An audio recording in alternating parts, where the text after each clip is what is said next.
बिस्मिल्लाहिर्रहमानिर्रहीम। तो आज हम लोग चैप्टर 12 के न्यूमेरिकल प्रॉब्लम्स को डिस्कस करने वाले हैं। सबसे पहला प्रॉब्लम हमारे पास है कि हमारे पास कंपेयर हमने करना है मैग्नीट्यूड इलेक्ट्रिक और ग्रेविटेशनल फोर्सेस की।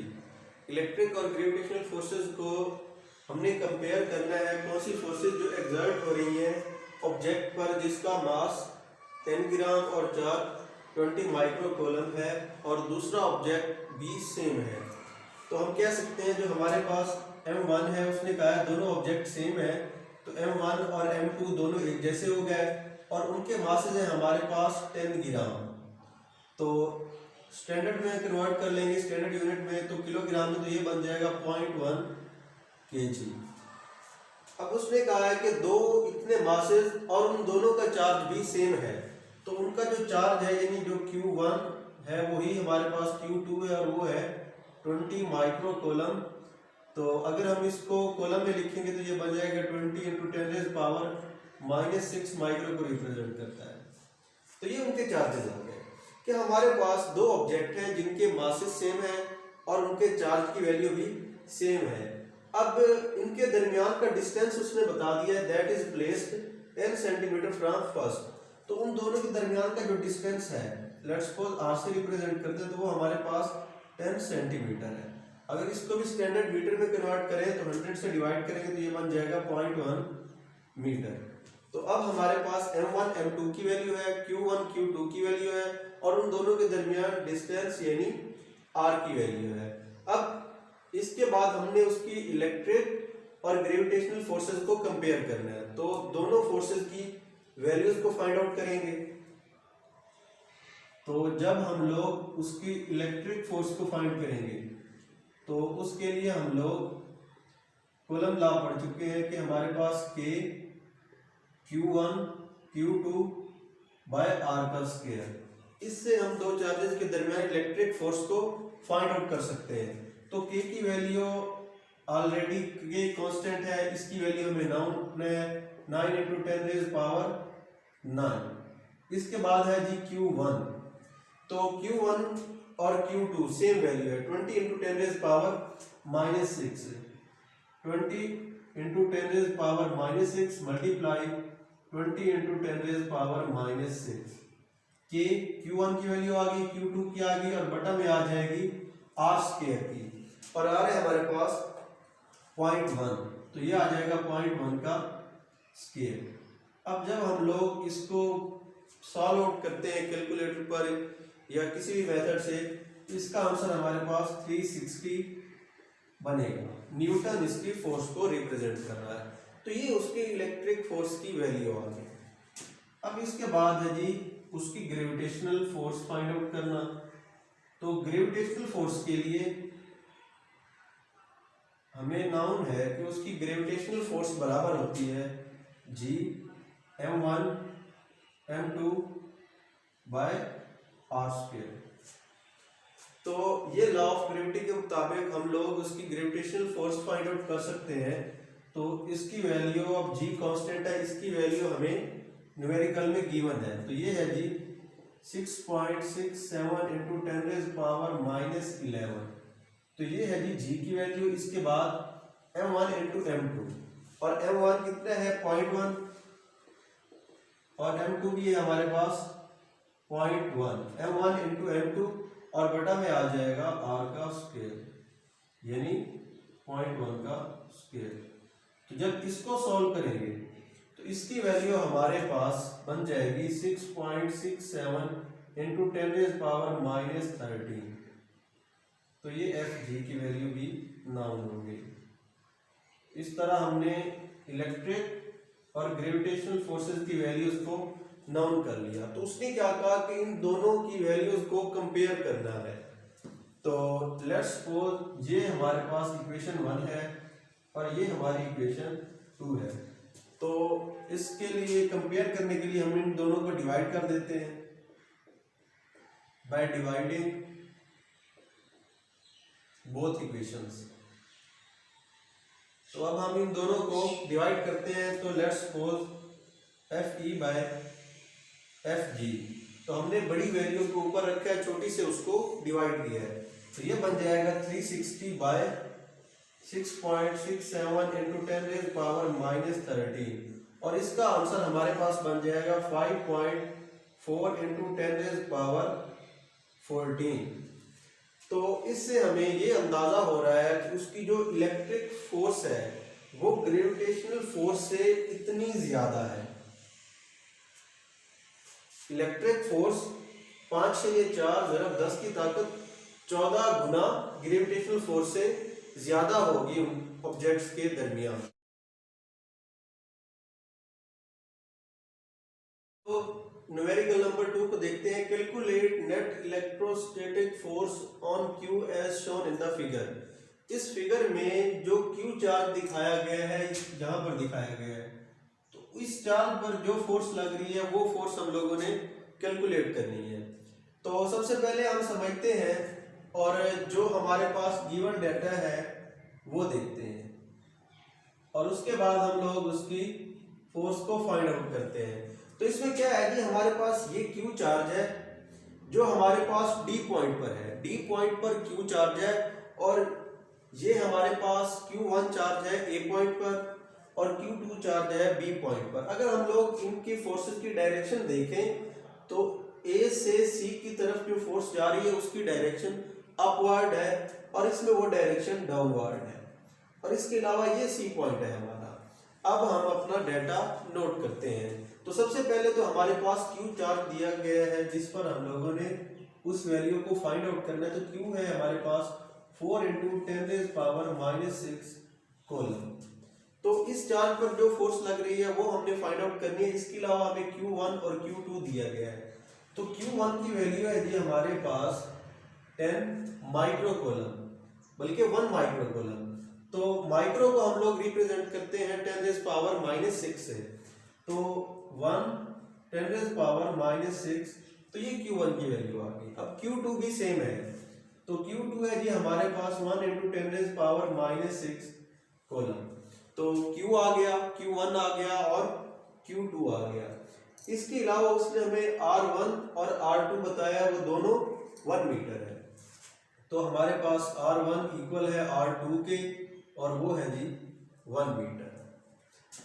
अब इनके अलावा उसने हमें AC बताया है जो कि BC के बराबर है। AC भी 0.6 मीटर है और BC भी 0.6 मीटर है। तो हम लिख सकते हैं कि जी AC बराबर है BC और वो इक्वल है 0.6 मीटर के। इसके अलावा उसने हमें CD बताया है जो कि 0.8 मीटर है। तो CD की वैल्यू भी हमें नाउन है 0.8 मीटर। अब इसके अलावा अगर हम लोग देखें तो ऐसा उसने हमें कुछ भी नहीं बताया। तो अब हम लोग आते हैं इसके सॉल्यूशन की तरफ। तो ये है जी हमारा गिवन डाटा। अब हम लोग आ रहे हैं अपने सॉल्यूशन की तरफ। तो सॉल्यूशन के लिए हम लोग इस हिस्से को देखते हैं, ए सी और डी ट्राइंगल। अगर हम लोग देखें तो ये ए सी से डी तक एक राइट एंगल ट्राइंगल बन रही है। तो ये है जी ए सी डी। तो ट्राइंगल, बल्कि जी ये तो राइट ट्राइंगल है, राइट एंगल ट्राइंगल कौन सी, ए सी डी। तो इसमें अगर हम लोग देखें तो इस ये थीटा हमारे पास अननोन है। तो इस थीटा की वैल्यू हम लोग सबसे पहले फाइंड आउट करते हैं। तो tan थीटा के थ्रू हम लोग ये फाइंड आउट कर सकते हैं और tan थीटा हमारे पास है CD बाय AC। तो ये सिंपली फार्मूला हम लोग ऑलरेडी पढ़ चुके हैं। तो ये हमें आता है। तो CD की वैल्यू हमारे पास 0.8 मीटर और ये है हमारे पास 0.6। तो ये बन जाएगा 4/3। जब इसको सॉल्व आउट करेंगे तो थीटा हमारे पास आ जाएगा tan इनवर्स 4/3। तो थीटा जब इस tan को हम लोग सॉल्व करेंगे तो इस थीटा की वैल्यू हमारे पास 53 आ जाएगी। तो इस तरह हमें थीटा नाउन हो गया। अब जो हमारे पास Q1 चार्ज है ये भी इस पर फोर्स लगाएगा और जो Q2 चार्ज है इस पर भी इसकी वजह से कोई ना कोई फोर्स लगेगी। लेट्स सपोज जो Q1 की वजह से लग रही है उसको हम नाम देते हैं F1 का। F1 वो फोर्स है जो Q1 की वजह से लग रही है। तो इसके लिए हमें नाउन है चार्जेस के लिए K, Q ये वाला, और दूसरा चार्ज Q1 बाय R का स्क्वायर। तो इसमें हम वैल्यूज पुट करते हैं। K अब कांस्टेंट है, ये 9 × 10⁻⁻⁹ और अब Q की वैल्यू वो हमें नाउन है 4 × 10⁻⁻6। Q1 की वैल्यू है जी 1 × 10⁻⁻6।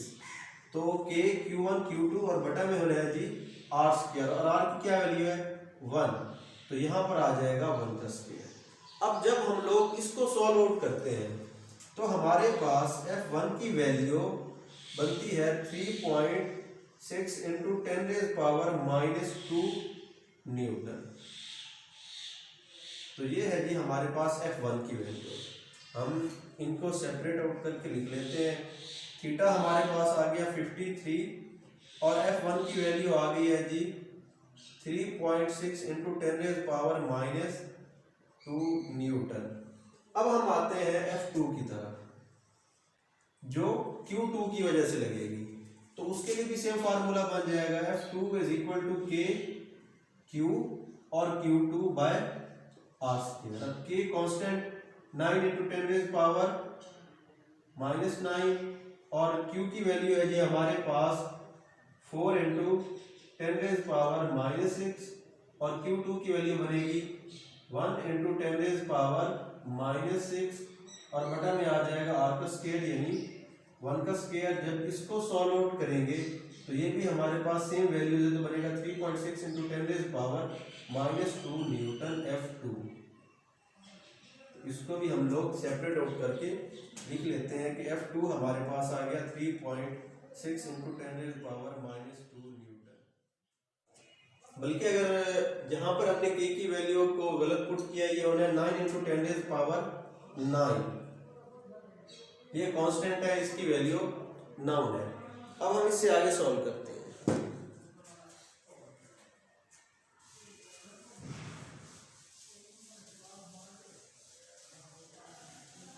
अब इसके बाद हम क्या कर सकते हैं कि अगर हम देखें तो ये हमारे पास एक्स वाई प्लेन में दिया गया है, तो हम अपनी फोर्सेस के कंपोनेंट्स कंसीडर करते हैं कि F1 फोर्स के कौन से कंपोनेंट की फोर्सेस इस पर लग रही है, F2 के कौन से कंपोनेंट की फोर्सेस इस पर लग रही है।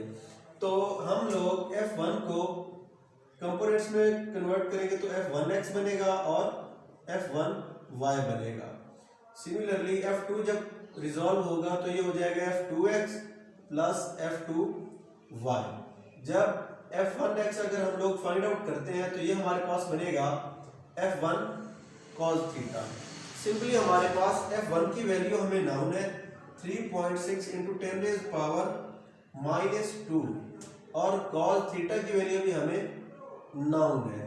तो सिंपली इसको हम लोगों ने कैलकुलेटर से सॉल्व करना है, तो हमारे पास F1x जो है वो आ जाएगा 0.02167 न्यूटन। अब जब हम लोग F2 फाइंड करते हैं, F2x अगर हम लोग फाइंड करते हैं तो ये भी सेम हो जाएगा F2 cos थीटा यानी 3.6 × 10⁻⁻2 cos × 53।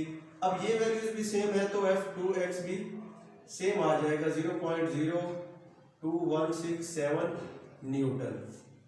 तो इनको भी हम सेपरेट आउट करके लिखते हैं कि F1x है जी हमारे पास 0.02167 न्यूटन और F2x है जी हमारे पास 0.02167 न्यूटन। तो ये तो हो गए इनके x कंपोनेंट। अब अगर हम लोग बात करें इनके y कंपोनेंट्स की तो जी हमारे पास F1y इक्वल हो जाएगा F1 sin थीटा। तो F1 की वैल्यू हमारे पास थी 3.6 × 10⁻⁻2 sin और थीटा है जी हमारे पास 53। तो F1y की वैल्यू हमारे पास बन जाएगी 0.0287 न्यूटन। तो ये है जी F1y कंपोनेंट। अब इसके बाद है F2y कंपोनेंट। तो F2y कंपोनेंट को अगर हम देखें तो ये बनेगा F2 साइन थीटा। अब F2 की अगर हम लोग बात कर रहे हैं तो F2 की डायरेक्शन F1 से अपोजिट है, तो असल में अब इसके साथ माइनस का साइन आएगा। अगर हम लोगों ने कॉज में नहीं लगाया था तो उसकी रीजन यही थी, जो कॉज है वो माइनस को प्लस कर देता है, लेकिन साइन में वो माइनस अप्लाई होता है। तो अब ये बन जाएगा -3.6 इंटू 10⁻⁻² साइन इंटू 53। जब इसको सॉल्व करेंगे तो ये बनेगा -0.0287 न्यूटन। तो अब इनको भी सेपरेट आउट करते हैं। F1y हमारे पास आ गया जी 0.0287 और F2y आ गया है जी -0.0287। अब ये चार रिजल्ट्स हैं हमारे पास। अब हम अगर रिवाइज करें तो ये चार्ज Q था, इस पर हमने बात की कि Q1 की वजह से कुछ फोर्स लग रही होगी और कुछ फोर्स Q2 की वजह से लग रही होगी। तो हमने उन दोनों फोर्सेस को फाइंड आउट किया, F1 और F2, जो चार्ज 1 की वजह से और चार्ज 2 की वजह से है। फिर हमने देखा कि ये एक जब किसी भी एंगल पर जा रही है तो इसका मतलब इसमें x कंपोनेंट भी है, y कंपोनेंट भी है, सेम इधर है। तो हमने उन दोनों फोर्सेस के x और y कंपोनेंट्स को फाइंड आउट किया। तो उनके लिए हम लोगों ने पहले x कंपोनेंट फाइंड आउट किए, इसके बाद उनके हम लोगों ने y कंपोनेंट फाइंड आउट किए। अब हम लोग वो रिजल्टेंट फोर्स फाइंड आउट करते हैं जो फोर्स अप्लाई हो रही है। तो अगर हम लोग रिजल्टेंट फोर्स की बात करें कि ये हमारी नेट फोर्स है, ये रिजल्टेंट फोर्स है, तो ये होगी Fx total plus Fy total. अब Fx टोटल से क्या मुराद है, उन दोनों के x कंपोनेंट का समा, यानी F1x प्लस F2x। अब F1x की क्या वैल्यू है, ये है जी 0.02167 प्लस 0.02167। अब जब इन दोनों को सम अप किया जाता है तो ये बनेगा हमारे पास 0.04334 न्यूटन। तो ये है जी Fx टोटल। अब अगर हम लोग Fy बात करते हैं, मतलब पहले उसके x कंपोनेंट का सम अप हो गया, अब इसके बाद उसके y कंपोनेंट का सम अप है, यानी Fy टोटल, तो ये बन जाएगा F1y प्लस F2y या Fy1 Fy2। तो ये बनेगा जी हमारे पास F1y, तो ये है जी 0.0287 प्लस -0.0287। अब ये दोनों सेम है तो इनका रिजल्टेंट हमारे पास 0 आ जाएगा। तो Fy हमारे पास 0 आ गई। अब अगर हम लोग नेट फोर्स की बात करें तो नेट फोर्स असल में इनके कंपोनेंट्स का सम अप थी। तो हम इनकी वैल्यूज को इसके अंदर पुट करते हैं, तो Fx जो टोटल हमारे पास बनी थी वो थी 0.04334 और ये हमारे पास 0 था। तो ये अब हमारे पास F नेट है, ये नेट फोर्स है जो असल में उसके सिर्फ x कंपोनेंट की वजह से थी। तो ये फोर्स है 0.04334 न्यूटन। ये फोर्स है जो इस चार्ज के ऊपर लग रही है ओवरऑल। तो इस तरह हमारा सेकंड न्यूमेरिकल भी एंड हुआ।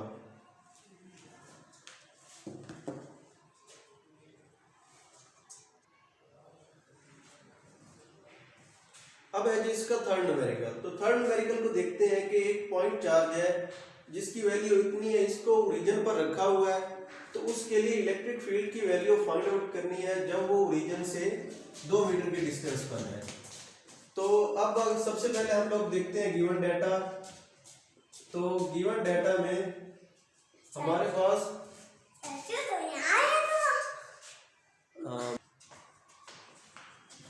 तो अगर हम लोग गिवन डाटा में देखा तो हमारे पास चार्ज की वैल्यू दी हुई है -8 × 10⁻⁻8 कूलम, और इसके अलावा उसका ओरिजिन से डिस्टेंस है जिसको हम लोग उसका रेडियस कंसीडर करेंगे, तो r हमारे पास 2 मीटर है। तो ये हमारा गिवन डाटा है और हमने उसकी इलेक्ट्रिक फील्ड को फाइंड करना है, यानी E को फाइंड आउट करना है। तो ई के लिए हमें मालूम है कि ये है जी के क्यू बाय आर स्क्वायर। अब ये फार्मूला हम लोग इलेक्ट्रिक फील्ड के लिए ऑलरेडी पढ़ चुके हैं। तो के की वैल्यू कांस्टेंट है 9 × 10⁹ और क्यू चार्ज है, चार्ज की वैल्यू उसने हमें बताई है 8 × 10⁻⁸। तो ये आ जाएगा 8 × 10⁻⁸ और बटा में है जी आर स्क्वायर। तो आर की वैल्यू हमारे पास 2 है, तो ये बन जाएगा 2 स्क्वायर। जब इसको हम लोग सॉल्व आउट करते हैं तो इसकी वैल्यू हमारे पास बनती है 1.8 × 10⁻² न्यूटन पर कूलम। तो ये हमारे पास इलेक्ट्रिक फील्ड की वैल्यू है। अब उसने कहा था ये वैल्यू होनी चाहिए अलोंग जेड एक्सिस, तो उसके लिए उसका कंपोनेंट इसके साथ आ जाएगा 1.8 × 10⁻²। तो ये जेड एक्सिस के अलावा, तो इस तरह न्यूमेरिकल नंबर 3 भी कंप्लीट हुआ।